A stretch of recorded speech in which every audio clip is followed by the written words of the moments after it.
I'm going to put that on. And with that, I will get started. So again, thanks. Joined here from an MTF standpoint with our membership director, Deb Carroll. I saw Megan Callahan, who I just want to welcome. Megan's one of our newest researchers to MTF as well. And we just hired 2 new staffers, which we're very excited about. And I'm going to get started. There's a fair amount to cover, and happy to take questions throughout or at the end. As always, either put them in the chat or we can have questions at the end. And the goal of today's conversation policy call is just to give you a bit of an update as we get into the session on the state finances, FY23 budget, FY24 budget, and then what's coming on a few major policy topics that MTF cares deeply about, and I think many of you hopefully care deeply about as well. And so with that, I will get started. So again, the outline, we're going to start with a bit of an economic landscape. MTF did some, and Andy Bagley specifically did some great work in December on some demographic stuff. So we're going to highlight some of that, and then we'll get into the finances, FY23, income surtax, consensus revenue with FY24, and then we'll do a few previews depending on time, can skip around those, but as always, happy to answer questions as well. So economic landscape, this is something that we are really focused on this session from a mission standpoint, right? We're looking at the sustainable, equitable, ongoing economic growth of the Commonwealth. And I think critical to that is making sure the Commonwealth continues to be a place that attracts and retains workers, people, employers. And Massachusetts has some challenges in that regard. And that was what was really documented in the report that Andy put out. And just a couple slides to kind of illustrate that. So one, in Massachusetts, the number of job openings per unemployed person has pretty steadily been on the rise really for a decade. And at least as of late last year, there were 2 job openings for every unemployed person, which indicated obviously a hot job market, but also was indicative of the fact that we're facing a bit of a labor shortage here in Massachusetts. And those trends look likely to get worse as opposed to better. And just a couple, did I skip over a slide there? No, I guess I didn't. So as we think about the shrinking labor force here in Massachusetts, which has declined by about 60,000 folks over a 3-year period, which to contextualize that, that's essentially the size of the city of Everett, right? So you're losing that population over a 3-year period. What you need to think about is, okay, what are the drivers of our future workforce, right? And there's really 2 that I think we're really focused on as kind of fundamental drivers, right? So one is the natural birth rate in the state, and 2 is how you attract folks to Massachusetts. So let's talk about those. In terms of birth rate, the Massachusetts birth rate is down about 30% since 1990. So forget comparisons to the baby boom or the 50s and early 60s. Just going back 30 years, annual births per 1,000 has decreased by about 30% in a 30-year period, right? So that leads you to believe the kind of natural population growth is going to be mitigated. So historically, we've offset that by attracting folks to Massachusetts, and over the last 20 years or so, that's kind of been a tale of 2 trends. So one, we have been a net loser of domestic migrants, so Massachusetts residents who move to other states, but we've been a big importer of international migration, right? And so the kind of combined impact of that had been in Massachusetts gaining about 35,000 folks per year. And think about that. That's folks who are typically highly educated going into, healthcare or life sciences or academia or other high-tech fields. And in the last couple of years, that trend has flipped on its head. We're now losing about 35,000 folks a year due to migration. And that's the combination of an uptick in domestic migration during the pandemic and a decline in international migration, brought about certainly by the pandemic, but also brought about by domestic federal policy on international migration and things like that. And so that's really a cause for concern as well. And I think the pandemic has really been a further concern here, right? So if you were to look at Massachusetts during 2010 to 2020, we really were probably the state you wanted to be in the Northeast, right? We had a really booming economy. And while our population growth still had some of these challenges, we were out competing our neighbors, New York, New Jersey, things like that. But what we've seen in 2021, and obviously just 1 year data, and we got to see how this plays out over time, is a kind of total reversal in some of those trends. And Massachusetts was the only New England state to lose population in 2021, right? And so again, you don't want to draw too many conclusions from one data point, but I think the concern here for policymakers and the thing that we're paying attention to is, historically speaking, and Deb, do you mind just looking around? I think somebody may not be on mute. If you could just put somebody on mute who's making some background noises. Historically speaking, certainly we lose folks to, Florida, Texas, North Carolina, places like that. We have not historically lost people to Maine and Vermont and those other New England states. And I think as you consider how Massachusetts communities are competing for people, adding new competitors into that mix, right? People who are going to live up in the White Mountains, people who are going to go live in Vermont, the coast of Maine. That is a real, I think, concern and a challenge for how we kind of continue to make sure people want to stay and live in Massachusetts. So that's something we're thinking about a great deal. And I think the other element of this that is new post-pandemic is the implementation of the surtax. And certainly we're going to talk about kind of the surtax policy in greater detail in a few minutes. But one thing from a demographic standpoint that I think is important to keep in mind is perception really matters, right? When you think of the label Taxachusetts in the 90s, that becomes kind of a self-fulfilling prophecy. And at a certain point in time, it's not that it doesn't matter if it's true, it's that the fact is you're going to have national publications, national entities talking about Massachusetts in a way that they haven't previously talked about it, that probably isn't going to at least be a help in terms of attracting the people. And so an example of this is the Tax Foundation's ranking of tax competitiveness by state. Massachusetts had kind of carved out a pretty consistent niche for itself over the last 15 years in that kind of low to mid 30s.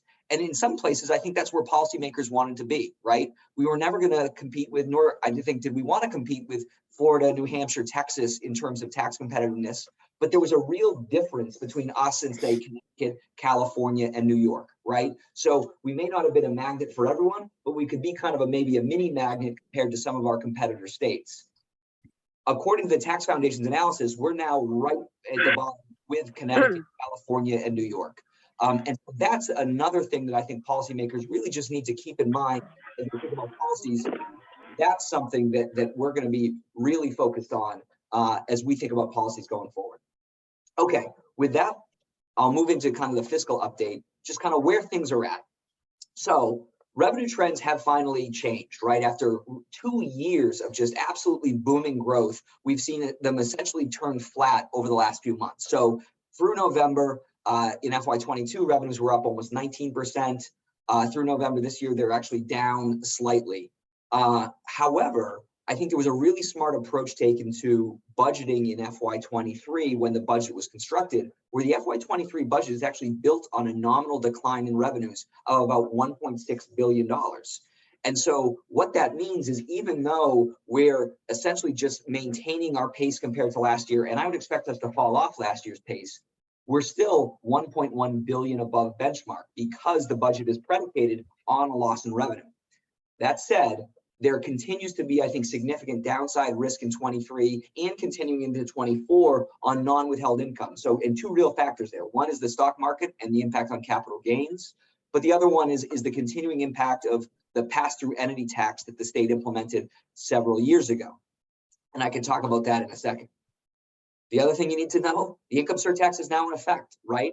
But the 23 impact is going to be pretty small. And one of the things we're really focused on as we think about the FY24 budget is operationalizing those tax revenues in the budget creates some real fiscal concerns that I think policymakers need to have a smart approach to. And we've laid out one approach that we think makes sense. We also know that tax reform continues to be an issue that's at the top of the agenda, certainly for Governor Healy. Senate President Spilka has talked a great deal about it. We've heard some good things from the House as well. And there's kind of three factors going on there, right? One, you had a tax reform bill last session that didn't make it over the finish line. Two, you've got a new governor who's talked about, especially in the child tax credit area, a real interest in tax reform.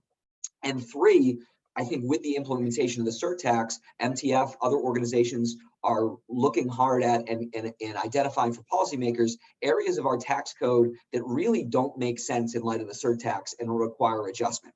And again, I'll talk about that in a moment as well. Okay, so just because I think one of the debate points this year is going to be about, okay, if we're flat on revenues in 23, even into 24, aren't we talking about budget cuts, or aren't we not in a world where we can afford to make tax reductions. And so one of the contextual factors we are driving home and will continue to do so is it's easy to lose track of just how seismic a 40% increase in tax revenues in a 2-year period is, right? So in the 2-year period between 21 and 22, Massachusetts tax collections increased by $11.5 billion. In the 10 years prior to that, they increased by $11 billion, okay? And so we collected essentially a decade's worth of tax revenue in a 2-year period. And so when you think about the capacity, and I didn't want to overload this with charts on this, but we've got another chart that basically shows, okay, if we had forgotten there was ever a pandemic, you start with FY19 revenues and grew them at 7% a year, right? Which historically speaking is quite a strong revenue growth rate, especially over a 4-year period. If you take those 19 revenues, grew them at 7% a year, you would still be $3 to $4 billion short of where we're likely to land in FY23. Right? So the level of capacity in the budget, that's not to say it's going to continue forever. That's not to say that we've made some spending choices that maybe limit some of that flexibility, but we are billions of dollars ahead of where we would have reasonably expected to be pre-pandemic before you get to the surtax. And I think that's a really important point for folks to keep in mind. So what do tax revenues look like in FY23? And this really, I think, tries to highlight the differential between comparisons to last year and comparisons to benchmark, right? So the yellow line is where we've stood against last year's collections. And the reason why we start in September is DOR didn't establish the benchmark until September. So that's why I start there. And the numbers in September are cumulative through that point in time. So we started actually at a pace above FY22, but in December, that was the first month where we've fallen behind last year's pace. While you see on the benchmark side, we've continued to kind of far exceed current benchmarks. I would expect certainly this trend to continue in some form. I'm not saying the blue bar is going to continue to grow because I think there's more downside risk than upside risk in the next 6 months. But the point is, usually there's a different relationship between these two bars, right? But this year, because we're building a budget on the assumption of revenue loss, there's going to be a much bigger disconnect between benchmark growth and actual growth. And kind of what is the composition of these revenues this year? And it's really played out just as, not to pat ourselves in the back, because I don't think it probably took that much brilliance to foresee this, but we wrote about this last June. It was certainly incorporated in what the policy and what budget makers did in the budget. It was pretty apparent that our level of non-withheld income tax collections was not sustainable, right? $8.4 billion was almost $4 billion higher than record levels from 2 years ago, right? That it was just an absolutely, this mix of the impact of past serenity, a crazy stock market, some other things. You saw this plateau for non-withheld income taxes, but we just knew wasn't going to shape out, right? And so this year's budget was predicated on a 20% drop in non-withheld income tax collections, and we're seeing a significant drop in those areas. The good news is we're seeing stronger growth in withholding income, sales than we had expected, right? And so that's why you continue to see positive benchmark, even though non-withholding has declined markedly. And so this is I know this is not the most user-friendly chart, but I'm going to share this with folks afterwards. This is a summary of what everyone said about FY23 on Tuesday. So for those who don't know, on Tuesday, we had the consensus revenue hearing where we're lucky enough to be asked to testify along with the Center for State Policy Analysis, Alan Clayton Matthews, Department of Revenue, of kind of how you see revenue shaping up this year and going forward. And it was really interesting. The DOR estimates for 23 were, I'd say, relatively optimistic. They were, the low point of their range was a pretty significant upgrade in 23. We were essentially saying that policymakers should hold at the current benchmark because we just don't see room for growth and we see some room for decline in the coming months. And then the Center for State Policy Analysis and Alan Clayton Matthews, they were more pessimistic on the rest of 23 and actually saw us falling well short of the current benchmark. Now, all that's without surtax, right? And I'll talk about that in a second. But what you saw there was kind of, we were in the middle of a bunch where you had some optimism from the DOR folks. You had, I think, some pessimism short term, and we were kind of in a stand pat position. We'll find out what policymakers want to do probably in the next week or so when they establish their FY24 consensus revenue. Typically, that goes along with an upgrade in FY23. And let me just pause here for 1 second on 23 tax revenues, because I'm going to move into some other topics. Any questions or comments? Okay. Oh, I guess I have one more. So when I talk about the concern of non-withholding, this is really what I'm talking about, right? So back at the start of the Great Recession, non-withholding tax collections declined by 75% in a 2-year period, right? So when they are highly elastic, and so when the economy turns, this is where you're going to see all of your, not all of your revenue loss, but this is where you're going to see your largest share of revenue loss, even though it's a pretty small share of total tax revenues all told. And I will say credit to folks back then, they put in place some guardrails so that the budget is less sensitive to losses in especially capital gains income, because a lot of that's held outside of the budget. So I think there's some good news that even if a similar trend were to occur this year or next year, it wouldn't have quite the kind of catastrophic effect on the budget that we saw 15 years ago. Can't believe the Great Recession was 15 years ago. The other thing, and I want to give a shout out to Megan Callahan, our new staffer, who did some great analysis on 62F, and we'll be publishing something on this next week. So the big question from a lot of policymakers is, okay, are we going to be giving back, $3 billion in tax rebates to folks again? Last year, the state triggered a provision in law under Chapter 62F where tax collections exceeded the allowable level by $2.9 billion. It was paid back to taxpayers. It's too early to say for sure what's going to happen with that, but I will say that my gut is you're not going to see a material. I don't think you'll see any 62F rebate in 62F in 23. I could be wrong. I think if we are wrong, you're talking a couple $100 million. Basically, in order for 62F to be triggered, one, wage and salary growth would have to be lower than we're expecting it to be given recent inflation, and we'd have to continue to blow past benchmarks in our current revenue collections. Both of those seem less than a 50% chance. And so my gut is you're not going to see 62F in 23, even with a couple $100 million in surtax revenues, okay?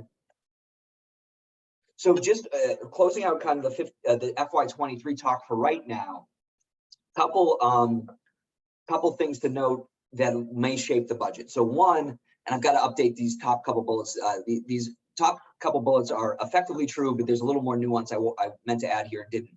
So with the bill the Feds passed, the spending bill the Feds passed at the end of the calendar year, it kind of finally gave clarity to how the public health emergency was going to wind down for states, which has two huge impacts. One, they're kind of turning off enhanced federal Medicaid revenue over the course of this year.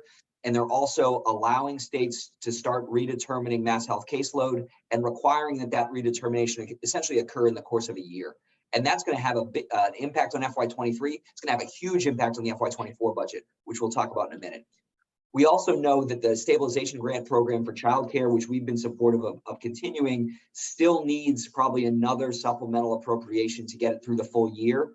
So that's a spending item to watch. We also know that Governor Baker filed towards the end of his tenure a supplemental budget related to especially emergency housing costs related to migration. That issue has not gone away. And so I'd expect the Healy administration to do something on that soon. And then finally, as part of that federal spending bill, there was also an end to enhanced SNAP benefits that it began during the pandemic. SNAP is a huge program in Massachusetts, totally covered by the feds. I think a question will be, and something we'll monitor is, and this is because it's one of the real challenges with the end of ARPA, there are some great federal programs there that are incredibly expensive, and the state can't afford to do all of them. What does the state do in a place like SNAP where we're going to see a decline in federal benefits? So that's something to watch as well. And then just a couple kind of final updates that I know people ask about. Where are we with ARPA? Where are we with other stuff? So the ARPA question, if I had to give you the elevator pitch on ARPA, it's that the ARPA money itself is essentially all obligated at this point from the state money, fiscal recovery funds. So the reason for that is, as you may recall, there was a giant supplemental budget at the end of last year, signed into law in November, that basically planned to use $500 million in ARPA, the remainder surplus dollars. What Governor Baker did in his veto approach was he struck a section that limited how much in ARPA funds could be used to support that bill. And the Baker administration's plan, which I think makes sense, is to say, listen, we're going to obligate as much ARPA funds, really the remainder we have, to pay for a big chunk of this bill, what that will do is free up state surplus dollars, which are more flexible, right? That aren't subject to federal reporting requirements, don't have an end deadline. Like, let's just get this ARPA money all obligated, and in exchange, we're going to swap it out for state surplus dollars. And at this point, it appears that the Healy administration is good with that plan. The legislature hasn't balked, and so there's probably still going to be several $100 million in fiscal recovery funds that needs to be reappropriated, things like that. So it's not that we've heard the last of fiscal recovery funds, but it's no longer that we have this giant chunk of fiscal recovery funds just sitting there to be appropriated. Instead, we have a giant chunk of state surplus dollars just sitting there to be appropriated. So we now have about $1.7 billion of FY22 surplus dollars effectively in a transitional escrow fund, right? So that has no time limit on when it can be used. And so you absolutely could see that in another big kind of COVID recovery economic development bill. You could see it pay for, the first couple of years of a tax relief package. You could see it for a variety of uses, right? But that resource is out there. In addition, it's important to keep in mind, and this gets back to the fact that the 22 and 23 budgets really didn't come close to spending the level of resources that was available to them. There's about $1 billion set aside for support of the Student Opportunity Act going forward. And $490 million set aside for early education, which really has it's a very broad trust fund kind of for future investment, right? So there are about 2.7 billion, and there are a couple other smaller ones, but effectively 2.7 billion in these trust funds sitting there that currently don't really have a planned use, right? And so that is absolutely something to keep in mind as well as we think about the fiscal elements heading into 24. Okay, I'm going to talk about the surtax for a second, but any questions on 23 before I do that? And I want to be mindful of time as well. Yeah. Okay, we'll move on to the surtax. And Deb, I just asked you, do you mind monitoring the chat? If a question comes up in the chat, I'm happy to answer it if you want to chime in. But okay, so on the surtax, just some kind of, so it's in effect, right? Surtax went into effect on January 1st. Just some kind of level setting on this. I think one of the really important points to make is the way surtax collections are going to work, with the vast majority of it coming in through estimated payments and annual returns. You're not going to see the big chunk of kind of surtax revenues if you're a policymaker until May of next year. And that's because your 2023 estimated payments are going to be based on your 2022 liability. And so the first time you're actually really required to reflect surtax earnings in a tax return will be estimated payments and returns in April of 2024, which we won't see until May. And I think that has huge policy implications for next year's budget, because what it means is whatever you build into the budget for the surtax, you're not going to know if you're right until 10 months into that fiscal year, right? Normally, with other tax revenues, you're getting monthly reports. You can get a sense of how things are going. That's how the 9Cs process is built, right? To go into effect in October or January, these times when you've had a lot of data that you can assess. First year of surtax, you're really not going to have that. And I think that really calls for a different approach in how to use those funds in the first year. Because, as point number 2 says, it's really difficult to project these revenues this year and next year. And we know going forward, and this gets kind of to our longer term approach, what you collected one year is not necessarily a great predictor of what you're going to collect the next year, right? This is a very volatile element of our total revenue collections. And so trying to project that on its own has some challenges with it, right? Very elastic. And then we also know that there's actually a story in Commonwealth, I don't know if it was yesterday or today, about how do you divide the money up, right? It says education and transportation. What does that mean, right? Is that total flexibility there or not? And so that's something we've waited on as well. And we've waited into it this way. So what we're saying basically is we're trying to recommend an approach that deals with transparent tracking, builds in some fiscal certainty, and hopefully is consistent with, I think, the ostensible theory of the bill, right? So we're saying you need to create a dedicated trust fund or 2 trust funds for surtax revenues for them to be deposited in. We're saying 50% for education and 50% for transportation. There's no total magic to that, right? And absolutely, if I were in A&F or in House Senate Ways and Means, you're probably looking for more flexibility there. But I do think it's important that people are clear with how they plan to divide this money. That's not that you'd have to stick to it every year, but if you're interested in transportation, the only way you're going to be able to know what you're going to use these resources for, if you have some certainty of what your share is. And so it may not need to be 50-50, but I think some discussion on that is important. What we're saying in 23 and 24 is don't use any of the revenue in 23, and we're suggesting a cap of 500 million of surtax revenue in 24. Now, why 500 million? It's not a magic number, right? And what it attempts to do is solve for two problems. So one, eliminate that kind of May surprise issue where we built $1.4 billion of surtax revenue into the 24 budget and we only collected 1 billion. Oh God, what are we going to do? So certainly setting a cap that's lower than what you could reasonably be expected to collect helps to do that.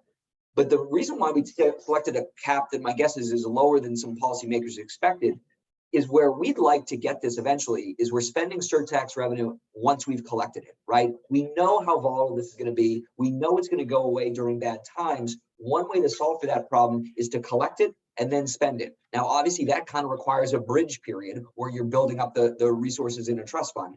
I'm sure there are going to be folks who have other ideas for how to solve for those two problems, but that's what our approach is designed to do. And we've already had some really good conversations with folks on Beacon Hill about, hey, what if you did this? What if you did that? So I'm confident that they're thinking about the right things, but I think it was important for us to be out there to say, hey, we think this is a thoughtful way to do it.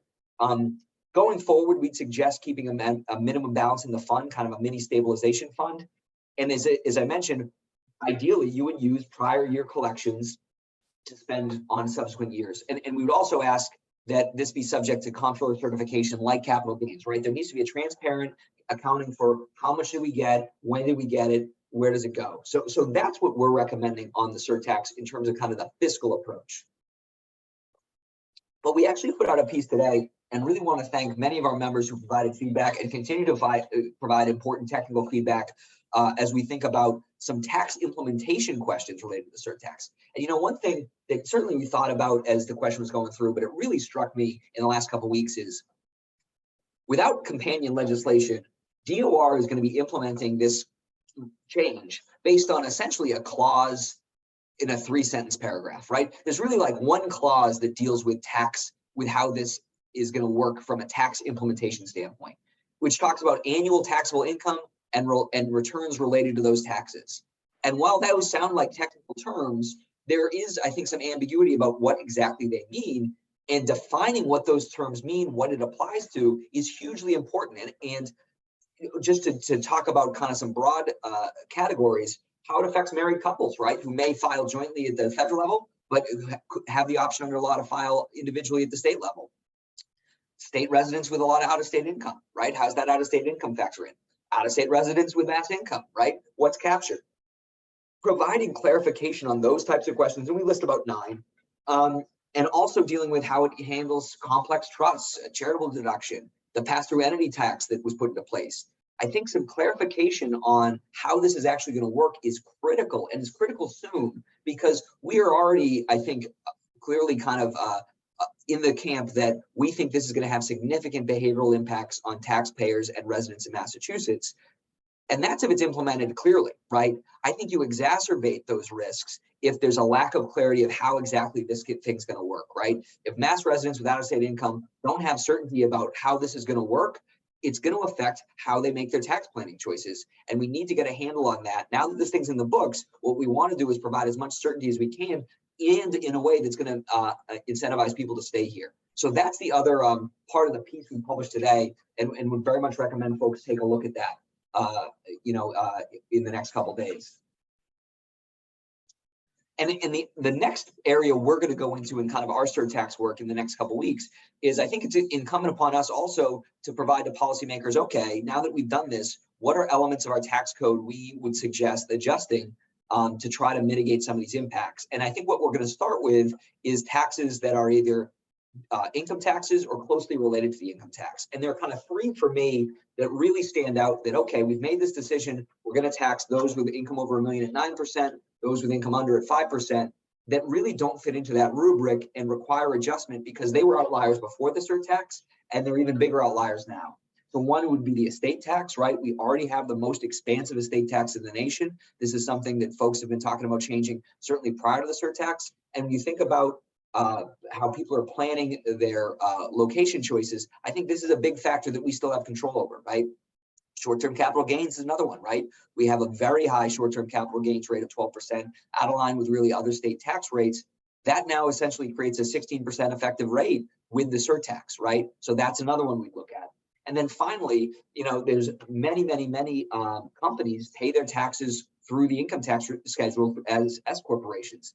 And they have additional taxing requirements that mean with the surtax, you're going to be talking about tax rates higher than the 9% that folks are thinking of. So these are not the only three by any means, and you could certainly expand your field to corporate apportionment, and we'll be looking at some of those things as well. But as you think about just income tax and income tax related taxes, these three really stand out. And so I think we'll write something on that relatively soon.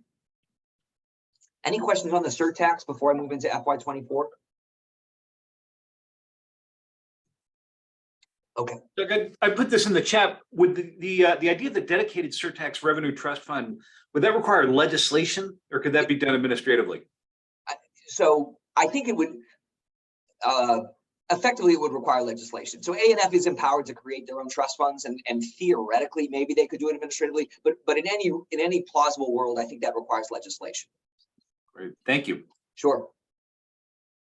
Oh, okay, so let's move on to 24, and we've got another bear of a chart here that's probably a little hard to digest. So let me walk you through it, but I want to make sure you have this information. So this is kind of where everyone stood at the consensus revenue hearing this week for 24 revenues, right? And so you've got kind of a few different things going on here. You've got where folks thought revenues would be without the surtax and where folks thought revenues would be with the surtax. We did not provide a surtax projection. And the reason for that is, one, as I mentioned before, we just didn't believe that there's enough information to make a reliable projection. But the more important reason was that's not how we believe that lawmakers should approach it in 24. And so we didn't want to have this kind of mixed messaging of, hey, we think you should do this, but oh yeah, by the way, we're showing that you're going to collect, this amount or that amount. And so we wanted to be pretty, I think, clear on what the approach we recommended was. Totally appropriate for DOR and others to come up with their estimates, but I think given the risk involved, that's not the approach we think they should take in the budget. From an MTF standpoint, we see FY24 following some similar lines to FY23, where there'd be a continued decline in non-withheld income tax collections, kind of getting us back to that pre-FY22 level, and moderate growth in other areas. And the net of that, from our standpoint, would be about a $366 million increase in revenue. Now, that seems really small, but again, one, I draw your attention to this idea that we essentially have some unused capacity in the budget based on the past 2 years. And two, and this gets super wonky, so feel free to tune out for the next 20 seconds. Our projection estimates that capital gains revenues are going to decline by $700 million next year. Because those revenues are above a capital gains threshold where that automatically goes to the stabilization fund, that means that the effective increase in budget resources in our projection is over $1 billion. So you kind of add in that 710 to the 366 you see here. So anyways, that's a long way of saying, I think it would provide some pretty significant new resources for budget makers next year. What you see here is without the surtax, the estimates are all over the place, right? You've got Allen Clayton Matthews at about 2.4 billion above the current level. You've got DOR's lower bound at essentially just staying flat at the current level, right? And so I think where policymakers end up here, even before they get into the surtax, again, we're kind of in the middle of the pack. And so I think that could be a plausible place they land. And then in the surtax, what you see is those estimates are all over the place as well, right? We've got Center for State Policy Analysis used a figure of $1 billion. Allen Clayton Matthews was about at the same level. DOR's estimates were actually significantly higher, right? 1.5 to 1.8 billion. And so to me, that again gets in, if I'm a policymaker, right? What are my options here? I could use what I think the honest number is going to be 1.5, 1.6, and then there's going to be a lot of pressure to spend that number. To me, there's also a political downside is if I say, you know what, I want to use a projection, but I'm going to pick a low one. That's a political statement, right? If you pick a projection of $1 billion, you're kind of playing into the hands of a variety of folks who are going to say, see, we told you this wasn't going to generate much money, or hey, you're lowballing the numbers on purpose to not make investments. And so I think there's some, in addition to the real policy benefits of saying, listen, this is how much revenue we're going to use from the surtax, irrespective of what we collect. I think there are also some political benefits to an approach like that as well.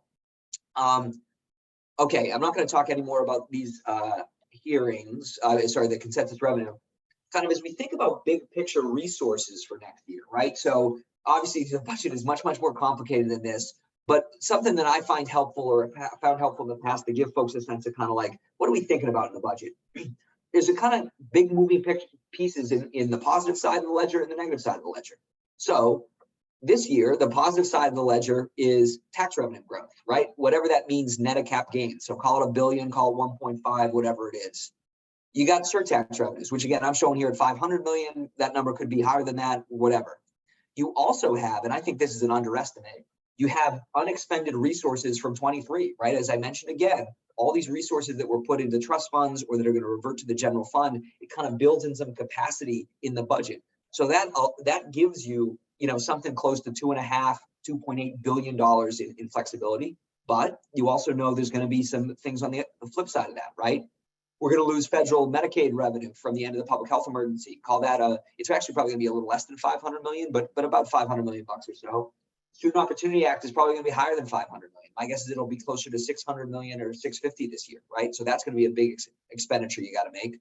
And then there's just kind of general growth of the pension contribution and MBTA and SBA, money that just kind of comes off the top. So as you're sitting in A&F or House or Senate Ways and Means, certainly you're in a much greater level of detail, but these are kind of some of the big picture things you're thinking of when you think about how FY24 is going to look. I will say we do modeling ourselves, and I think FY24, again, we'll see what happens with revenues going forward, but I was surprised at how positive the picture still looked in terms of a structural surplus based on some pretty reasonable assumptions. So that's kind of our initial take. And then kind of just quick hits, things to note, things that are, I think, going to be on folks' mind aside from the surtax. Again, Mass Health is going to be big, right? Mass Health enrollment's up 600,000 members since pre-pandemic. They now need to redetermine 2.3 million people over about 15 months, okay? And this is not a criticism of anyone. That's a tall task, and Massachusetts doesn't have a great track record of effectively doing that. I'm sure no state has a good track record of doing that, right? Because one, that's just a logistical nightmare. And two, there are a lot of very understandable requirements about, you got to make sure people know that they need to redetermine, right? You got a lot of these folks don't have email addresses, a lot of folks have moved. And so there's just a huge logistical challenge with doing that. And and if you don't do it effectively, you're going to lose the federal revenue and the rolls are going to stay really high, which is going to put a ton of upward pressure on Mass Health spending, which we haven't really seen from kind of a budget buster standpoint in a number of years. K-12, so we're going to be in year 3 of the Student Opportunity Act implementation. Last year, costs went up about 490 million bucks. This year, I know Megan on our team has done some kind of initial back of the envelope. I think we're thinking it's probably more in the 600 to 650 million dollar range. So it just demonstrates kind of the big impact of that bill from several years ago. MBTA got about $400 million in kind of one-time funds through FY22 surplus in this year's budget. Big question, kind of what happens with that? One, my guess is they won't have spent much of it, but I think there's going to be a lot of understandable pressure to maintain those safety investments. And so kind of does that investment persist or not? And then the thing that Ashley White on our team has done some great work on modeling is these stabilization grants for childcare, which we think make a lot of sense. What does that look like now that they would be fully state funded? And I'll talk about that in a moment. So I'm going to go into a couple policy previews, but I'll pause on 24 for questions. Okay, excellent. So I feel like we've already talked about taxes generally. I would just say in terms of tax reform or tax relief, the big date for me is March 1st, right? That's when Governor Healey's going to file her first budget.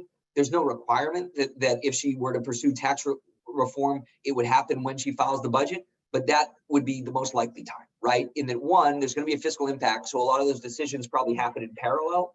And then two, that tends to be quite the bully pulpit moment, right? Of what you're talking about when you file your first spending plan. And so my best guess would be we would see if Governor Healey's going to put forward a tax relief plan, we would see that at the end of February, early March when she releases her budget.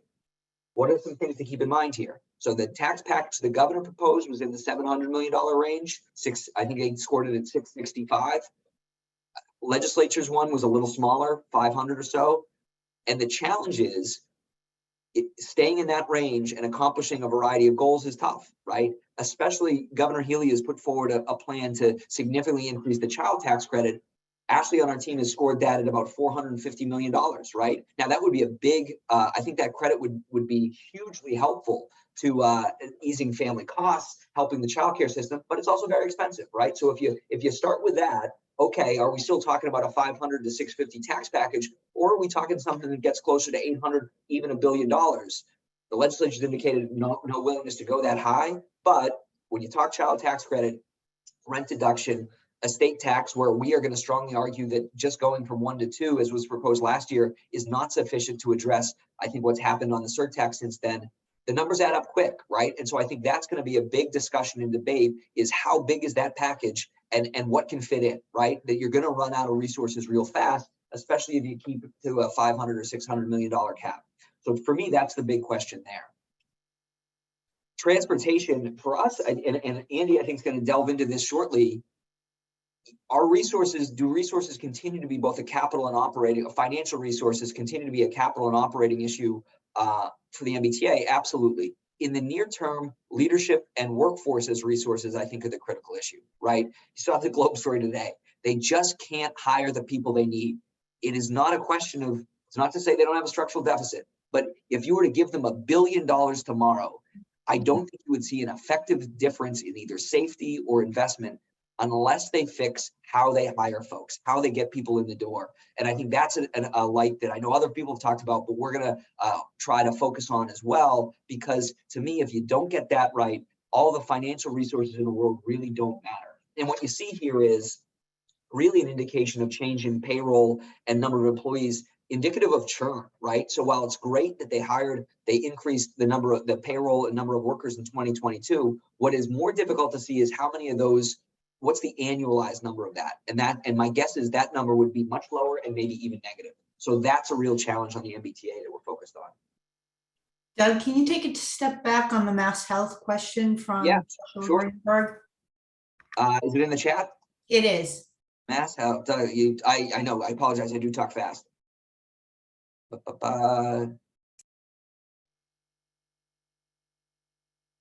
Much better capacity. Yes, so Josh is talking about how Mass Health gets paid for, and because much of it is under a ACO structure, which is that we could reduce cost when we reduce people. Josh, am I getting your point generally?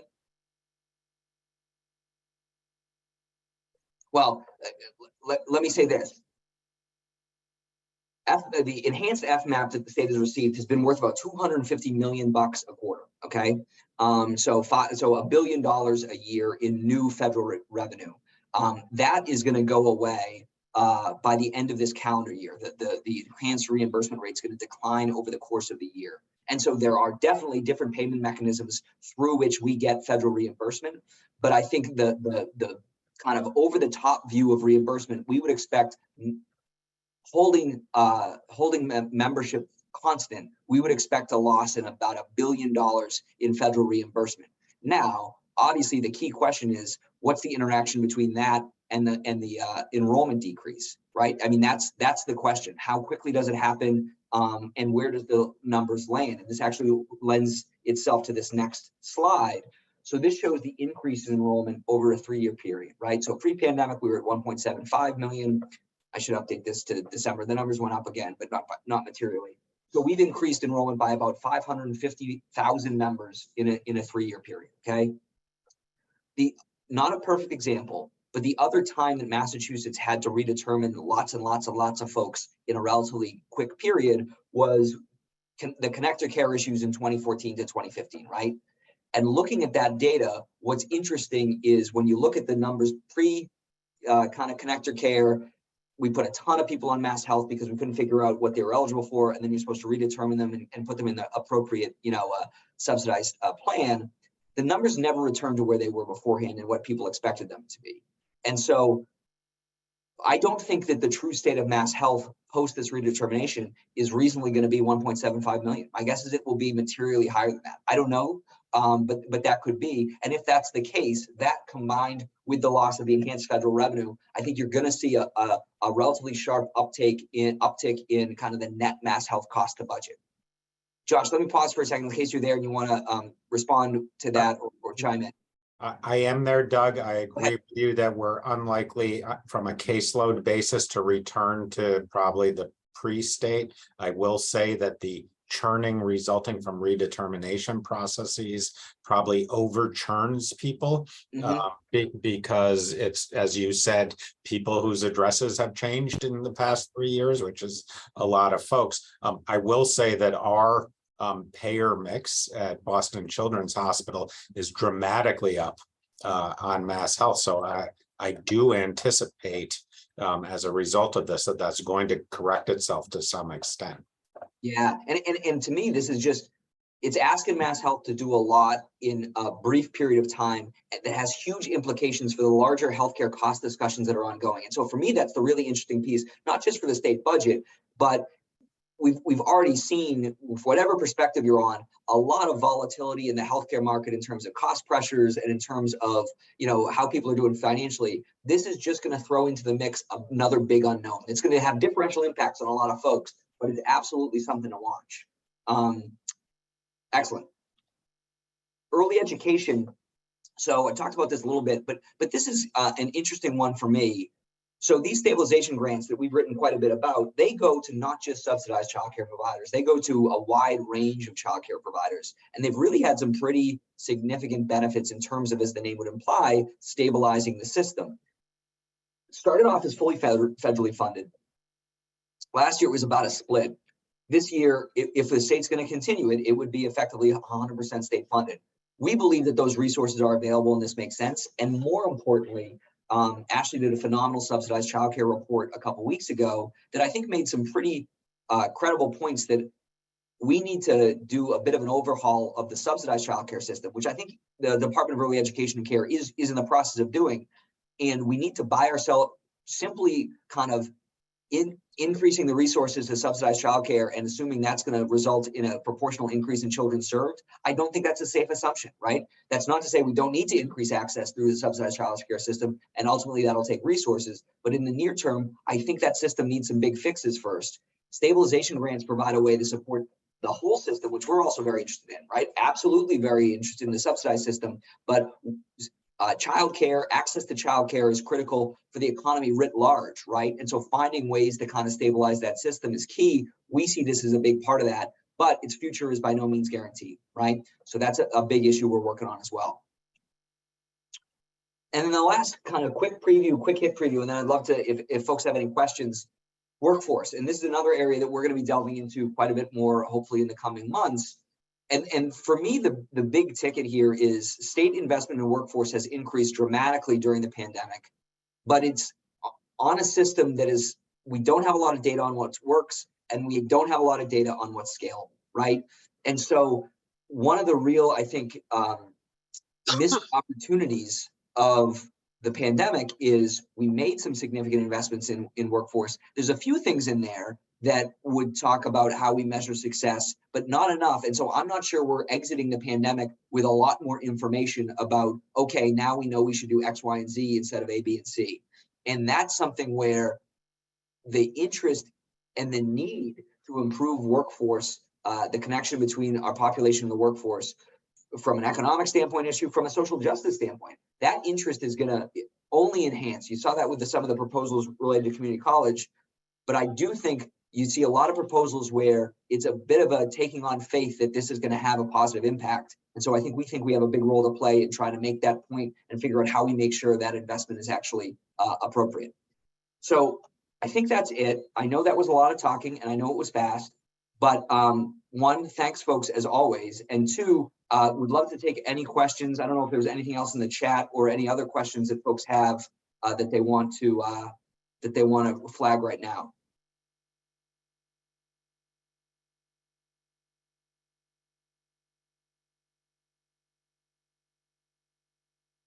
All right, and let me just say before, and if people think of questions, just raise your hand. We did publish this morning that overview of our approach on the surtax and those questions. And again, want to thank some of our members who've chimed in with some comments and helpful suggestions on that. Next week, I think what we're going to focus on is we would anticipate a consensus revenue agreement to occur, right? And so we'll summarize what that is and what that means. We'll also publish an analysis of 62F and how likely it is that we trigger that again in FY23 and 24. And then we're also doing a couple of shorter pieces that I think, as we brought on more staff, has been a great addition for our research. Quick summaries of so we have one for the governor's 2 bond bills that were filed last week. We're going to do one on the sub budget that I would anticipate the governor to file in the next couple weeks. And so we're going to kind of beta test sharing those with members to see if they're helpful. We're not trying to overload folks. So what I would say is always appreciate feedback about, hey, we love this information. This is great. Or Doug, you're killing us. This is way too much. So we always want to strike the right balance there. So thank you for that. And thanks, Tom. Nice words on Ashley's report and the impact of those C3 grants we're talking about, which I think is why we're so focused on that. Well, Deb, if I don't have anything else, and I will say one other thing. February 16th, we are hosting Senator Cindy Friedman for a conversation with MTF members on healthcare. We're doing it as a hybrid event with about 15 people here in the office, and everyone else can join virtually. We're close to booked, and I won't say we have any slots available, but if you're interested in attending in person, please email Deb Carroll in case there are slots or some people can't attend. But we'd love for folks to do that. We're going to try to do those every month. We've got one tentatively planned for March 16th with A&F Secretary Gorkowitz as well, though we got to kind of lock that down. But the plan would be to do them mid-month in addition to these. So again, as always, would love feedback if that is of interest to folks. And with that, I think we will say thank you for joining as always, and we'll send this recording and the slides out to everyone. So thanks a lot. Thank you.